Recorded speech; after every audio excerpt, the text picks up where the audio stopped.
Hello and welcome to Jill Cameron Creations. Today we are looking at the second half of the 3D box card tutorial, and we are decorating it. The first part was how to actually put together the base of this. This is a whopper, a big mama of a card. It's an 8x5 card when it's folded flat down.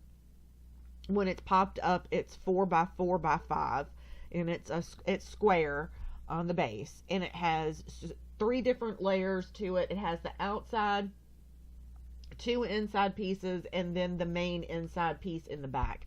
It is a huge card. There is I counted about 50 elements, the images that I put on here, and I used 5 different stamp sets from Lawn Fawn, and I used a couple of different die sets from Spellbinders, and they were from the Die of the Month Club. They have teeny tiny little flowers in them, and I wanted to use those. And I'm sorry I sound all stuffy. Allergies and stuff are still kicking my butt. So I'm sorry I sound all stuffy. So I didn't include the coloring part in this video because it's so many different things.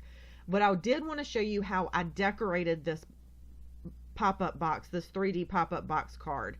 The trees are my own design, and I'll have that SVG file over on my website as well.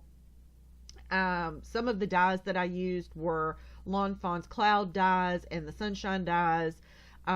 Instead of using the individual dies for all of the elements, because I made so many fence pieces and so many different animals and stuff, I did not die cut those individually using their coordinating die. Instead, I used my pick scan mat to die cut all of those using my silhouette. So I wanted to have like a sky and a barn scene with some grass. So I found some scraps of the green that I wanted to use, and I used Lawn Fawn's hillside border dies, grassy hillside border dies for that, and ran that through my Spellbinders Platinum 6, and die cut, how many pieces did I die cut? 1, 2, 3, 4, 5, 6. I die cut 6 of them. Technically, I only die cut 3 times because I used the top and the bottom. And on the inside, when I started decorating the inside, I wanted to make sure that the images the background papers and things that I used would slide down over the cross braces in there, so that everything would slide down and fit. So I did have to do a little bit of measuring and cutting and that kind of thing. I used liquid adhesive to adhere most all of my elements on everything. I did use some double-sided 1/8 inch double-sided adhesive from scrapbook.com to adhere some things, but most of everything I just used liquid adhesive, my favorite Nuvo Deluxe.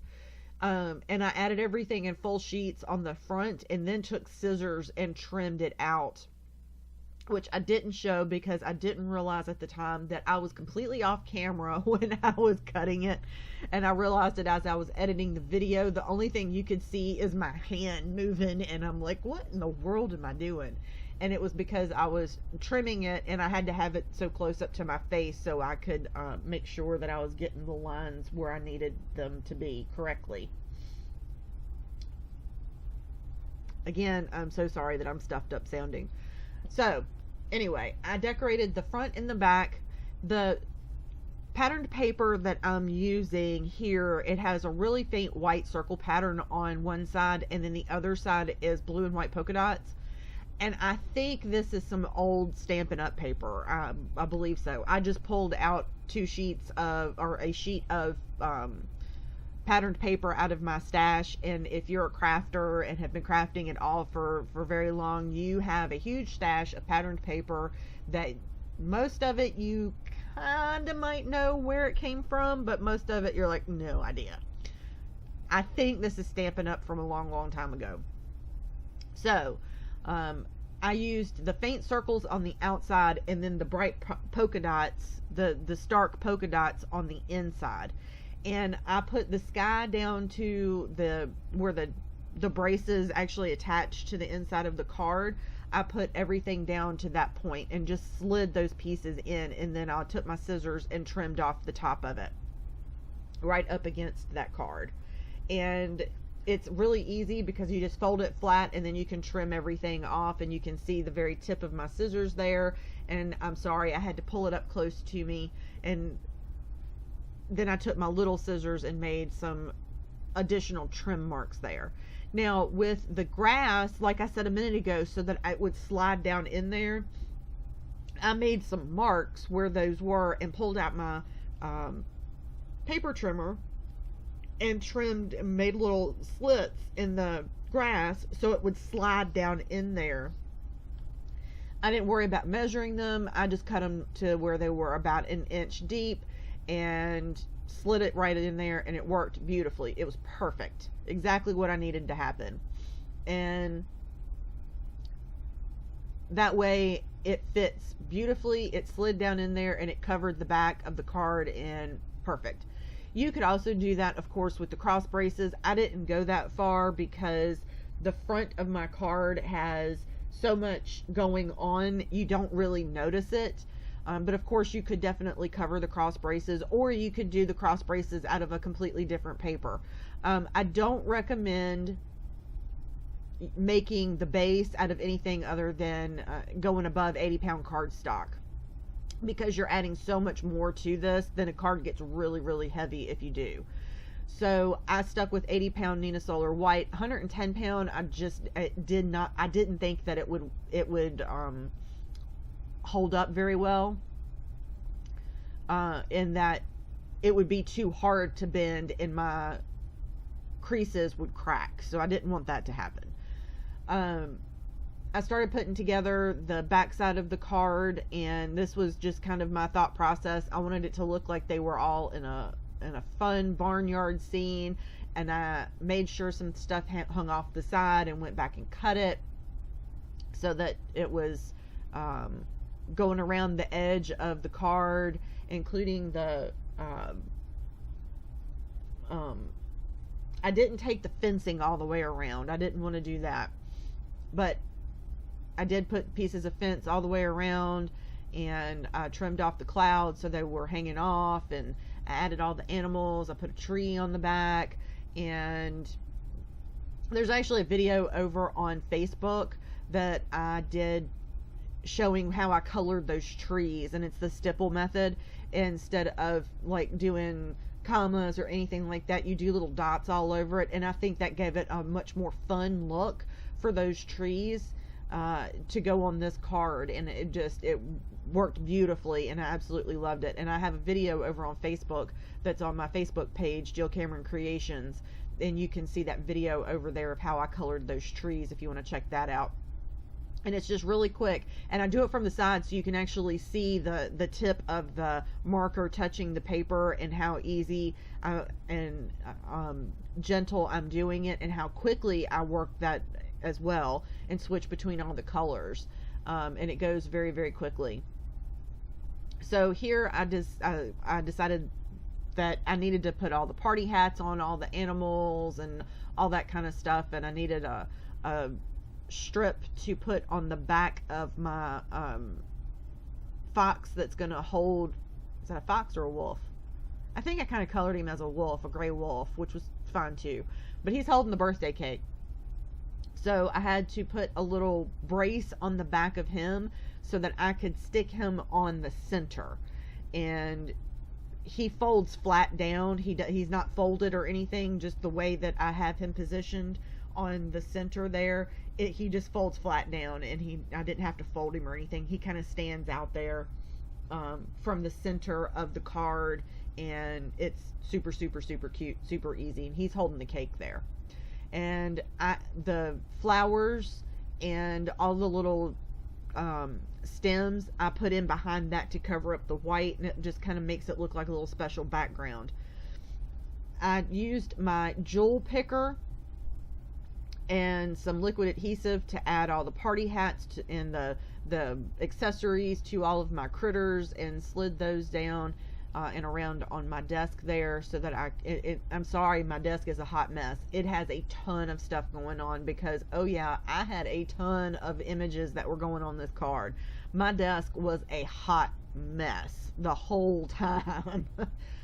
One thing that I did do to help this card come together a lot faster was I used the same set of Copic markers to color everything.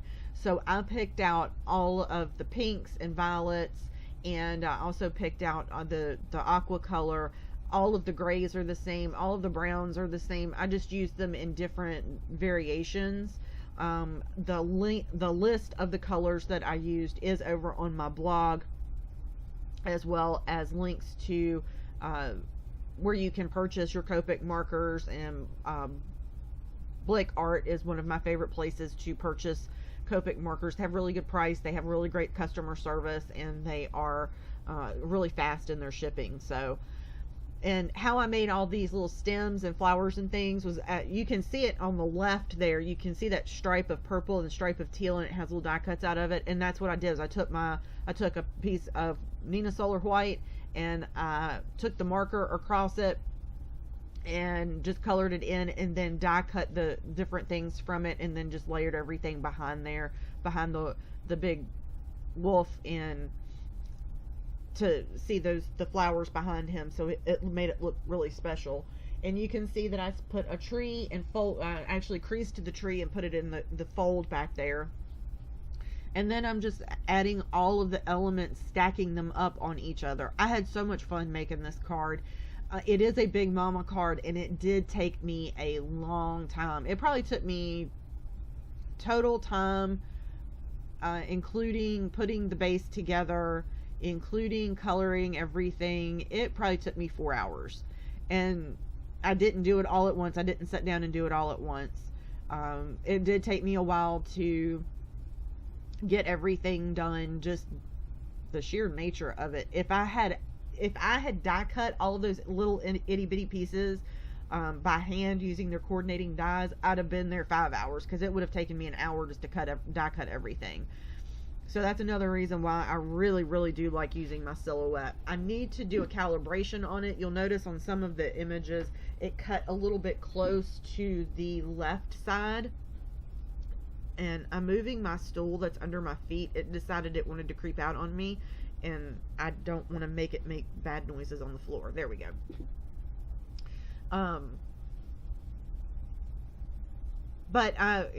Oh, the little piggy. Oh yes, I forgot. I did the little piggy. I cut his little feet so that he could hang over the edge, and it's so cute. It's so cute. I love my little piggy. I have a thing for piggies. I love piggies. So anyway, so I literally just took all of my images that I colored, and I used all of them except for all of the fencing, and I didn't know how much of the fencing I was going to need. So here I just kept adding stuff and adding stuff and adding stuff and adding stuff, and it is so stinking cute, and I absolutely loved doing this. I think the one thing that I did not get to film, and because I really wasn't sure what I was going to use yet, was the sentiment, and I ended up using the happy happy happy, which I have used a lot lately because I really do like that stamp set from Lawn Fawn and the coordinating dies. Don't forget, you can head over to my blog and get the SVG cut file for this amazing 3D pop-up box card. There it is, all finished. All the details and links are below in the description. Thank you so much for joining me today. And here's a quick look at all of the sides of the 3D box card. Y'all have an amazing day. Thanks. Bye.